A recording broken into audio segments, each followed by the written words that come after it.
নমস্কার শ্রোতা বন্ধুরা, সন্ধ্যায় গল্পের আসর ইউটিউব চ্যানেলে তোমাদের সবাইকে স্বাগত। আজকের গল্প শুভ দৃষ্টি, কলমে দেবিকা সাহা। দৃষ্টিকে নিজের দিকে এগিয়ে আসতে দেখে একটু অবাক হলেও তৎক্ষণাৎ ওর দিক থেকে নিজের চোখটা সরিয়ে নিল শুভ। যেখানে মিউজিক সিস্টেমের বক্সগুলো রাখা আছে তার পাশে একটা চেয়ারে বসে মিউজিক সিস্টেম অপারেট করছে যে ছেলেটা, তার সঙ্গে কথা বলছে শুভ। দৃষ্টিকে আসতে দেখে ইচ্ছে করেই ওই ছেলেটার সঙ্গে এটা ওটা কথা বলে নিজেকে ব্যস্ত রাখার চেষ্টা করছে। শুভর একটু কাছে এসে দৃষ্টি এদিক ওদিক তাকিয়ে পাশের ছেলেটাকে উদ্দেশ্য করে বলল, ভাই, তোমাকে ওদিক একটু ডাকছে। তুমি টিফিন খাওনি? যাও গিয়ে টিফিনটা খেয়ে এসো।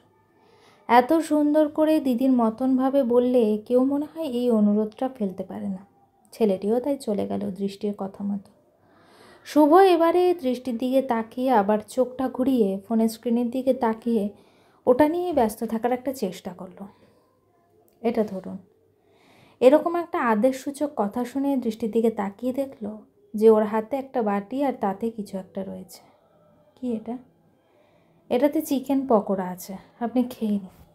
আপনি না খেয়ে নাকি বসে আছেন, তা চিকেন পকোড়ার ওপর খামোকা রাগ দেখিয়ে কি লাভ?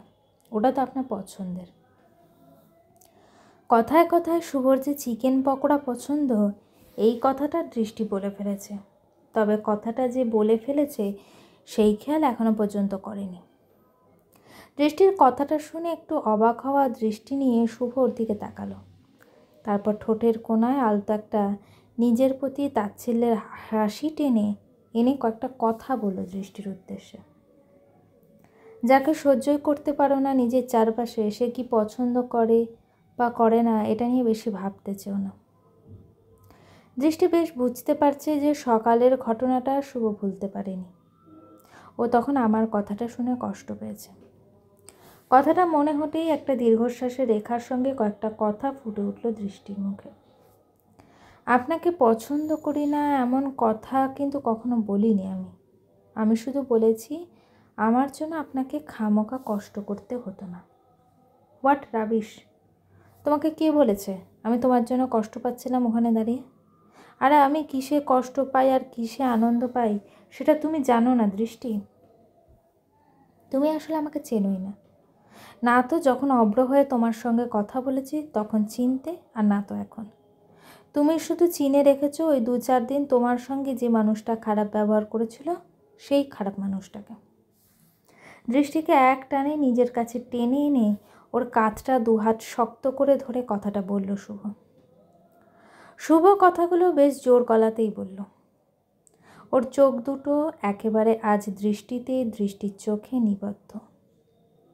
ওই চোখের ভাষায় লুকিয়ে আছে একরাশ ব্যর্থতা, অভিমান আর পাগলামি। এই চাহনিকে অতিক্রম করে কিছু বলার ভাষা নেই দৃষ্টির কাছে। তাও কোনো রকমে নিজেকে সামলানোর চেষ্টা করল। আপনি? হ্যাঁ, আমি জানি তুমি কি বলবে। আমি খারাপ, আমি কিচ্ছু বুঝি না, এটাই তো? হ্যাঁ দৃষ্টি, আমি জানি আমি খারাপ, এটা মেনে নিয়েছি আমি। তোমাকে কষ্ট করে আর রিপিট করতে হবে না। আপনি কিন্তু মিছি, হ্যাঁ ঠিক, আমি তো এমনি সিন ক্রিয়েট করছি। ওকে ফাইন, সরি, আমি তোমাকে টাচ করে ফেললাম, আই অ্যাম ভেরি সরি। কথাটা বলেই দৃষ্টিকে ছেড়ে দিয়ে ওর থেকে পিছিয়ে এলো শুভ। শুভঙ্কর, আপনি এরকম কেন করছেন? আমি তো শুধু আপনাকে এই... দৃষ্টির দু চোখে যে কয়েক ফোঁটা জল এসে জমা হয়েছে সেটা শুভর চোখে স্পষ্ট।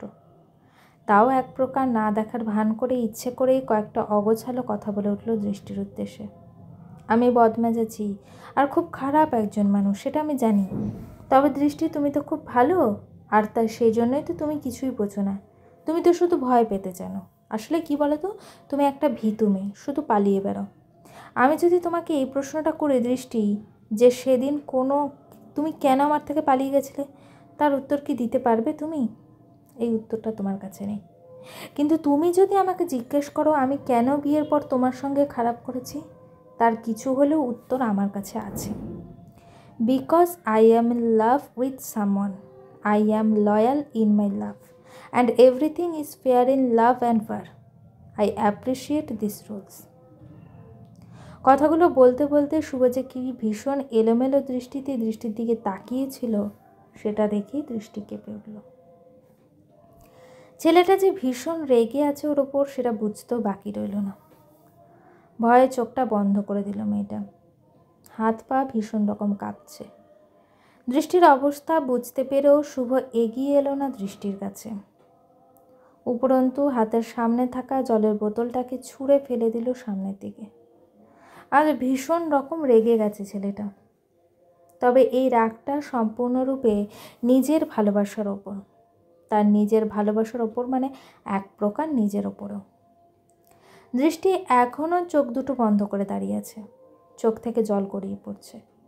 ওর দিকে একবার তাকিয়ে চোখ দুটোকে তৎক্ষণাৎ অন্যদিকে ঘুরিয়ে এগিয়ে গেল ছেলেটা সামনের দিকে।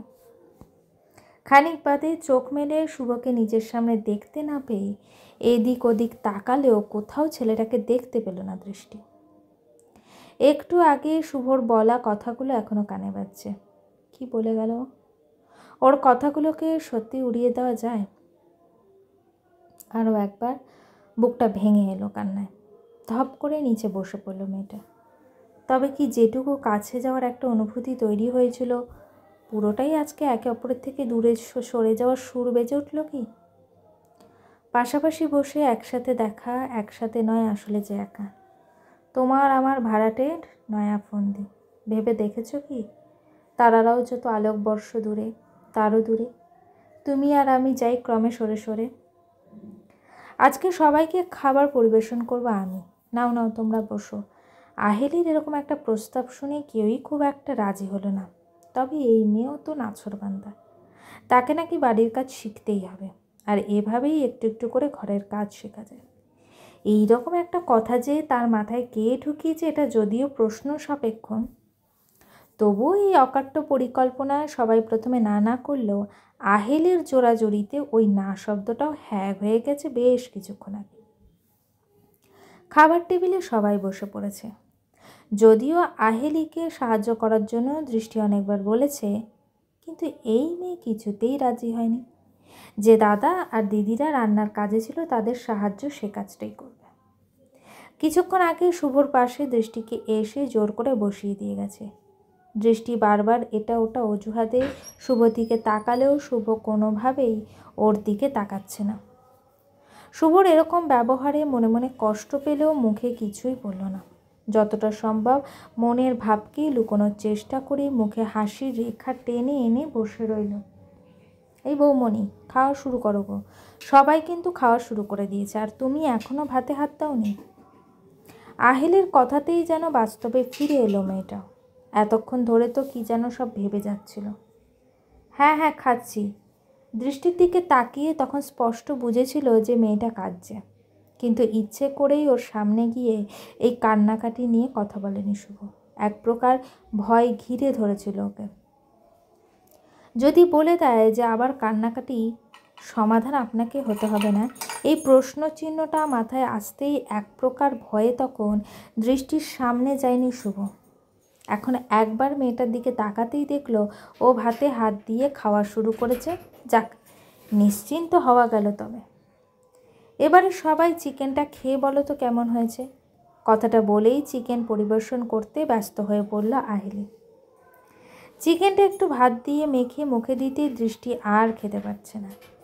আসলে এই ঝাল খাওয়ার অভ্যাসটা একেবারেই নেই। চোখ মুখ যেন লাল হয়ে গেছে। ঝাল খেলে ভীষণই কষ্ট পায় মেয়েটা। শুভ যেহেতু দৃষ্টির পাশে বসে আছে, আর পাশে না বসলে ওর চোখ দুটো দৃষ্টির দিকেই থাকে সবসময়, তার দৃষ্টি বুঝতে পারুক বা নাই পারুক। দৃষ্টির মুখ চোখের অবস্থা দেখে শুভর আর বুঝতে বাকি রইল না যে ব্যাপারটা কি। তাড়াতাড়ি করে নিজের জলের গ্লাসটা এগিয়ে দিল দৃষ্টির দিকে। ওদিকে জলের গ্লাসটা হাতের সামনে পেয়ে দৃষ্টি ঢকঢক করে জল খেয়ে নিল ঠিকই, কিন্তু জল খেয়ে ঝাল ক্ষমার বদলে উল্টে বাড়ে। ব্যাপারটা বুঝতে পেরেই শুভ আহেলিকে তাড়াতাড়ি বলল একটা মিষ্টি দিতে। এরকম খাওয়ার মাঝখানেই মিষ্টি চাওয়ার ব্যাপারটা বুঝতে না পারলেও শুভর থালায় একটা রসগোল্লা দিয়েই দিল আহেলি। যদিও তার সুমহান দাদাদি মিষ্টি খায় না, এটা আহেলি জানে। মিষ্টিটা নিজের হাতে একটা ভেঙে দৃষ্টির দিকে তাকিয়ে ওর উদ্দেশ্যে নিজের থেকেই কয়েকটা কথা বলল শুভ। হাঁ করো তাড়াতাড়ি, মিষ্টিটা খাও, আরাম পাবে। দৃষ্টিকে চুপচাপ নিজের দিকে তাকিয়ে থাকতে দেখে শুভ আবারও বলল, আরে কি হলো, হাঁ করো তাড়াতাড়ি। দৃষ্টিকে মিষ্টিটা খাইয়ে দিয়ে আহেলিকে একটু চাটনি দিতে বলল। তারপর নিজেই চাটনি দিয়ে বাকি ভাতটা মেখে দৃষ্টিকে খাইয়ে দিল।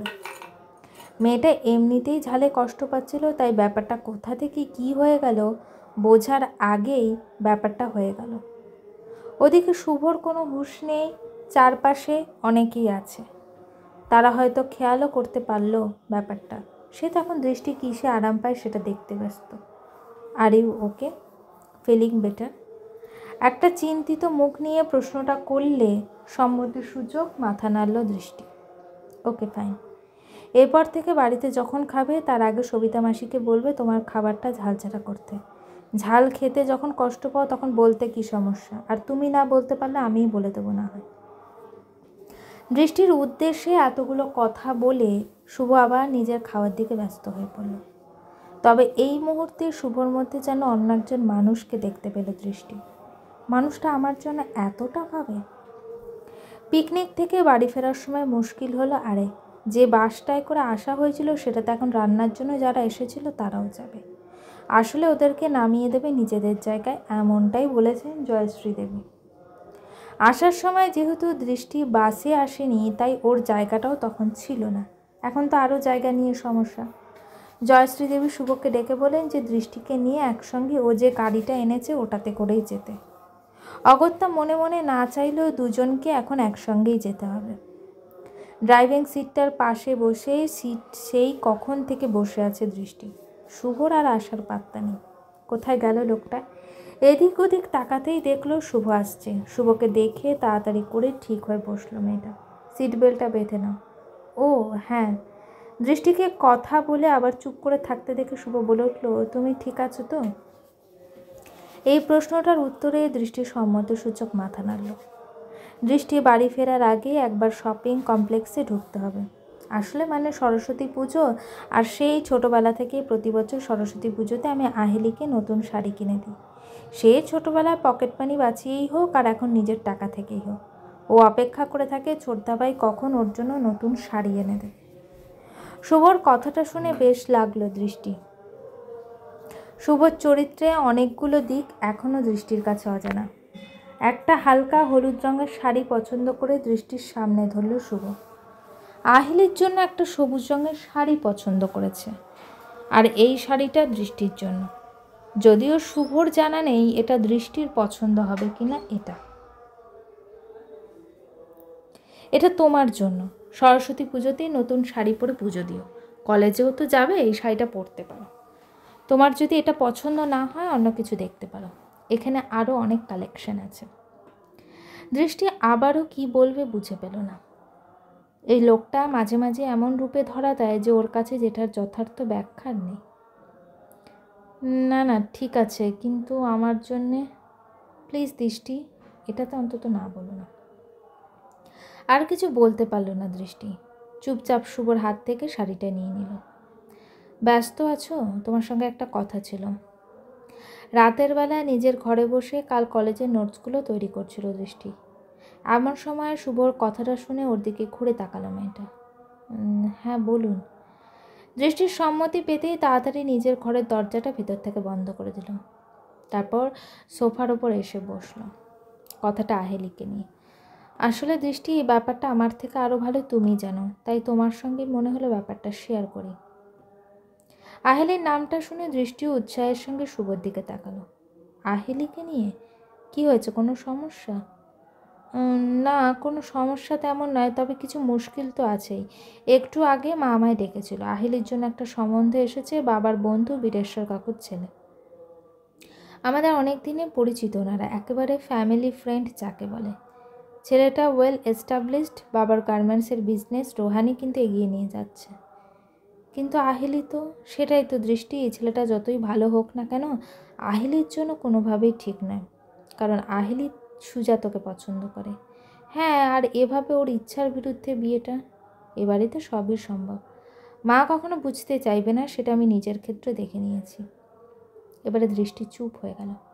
শুভকে যে জোর করে ওর সঙ্গে বিয়েটা দেওয়া হয়েছিল সেটা এই বাড়িতে আসার কয়েকদিনের মধ্যেই ও বুঝে গেছে।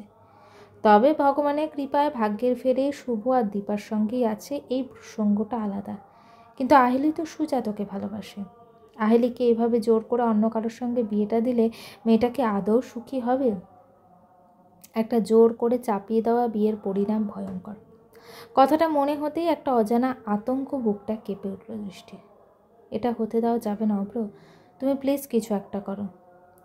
চিন্তার মাথায় কখন যে শুভকে সে আগের মতো অভ্র নামে তুমি সম্বোধন করে ডেকে ফেলেছে খেয়ালই করেনি।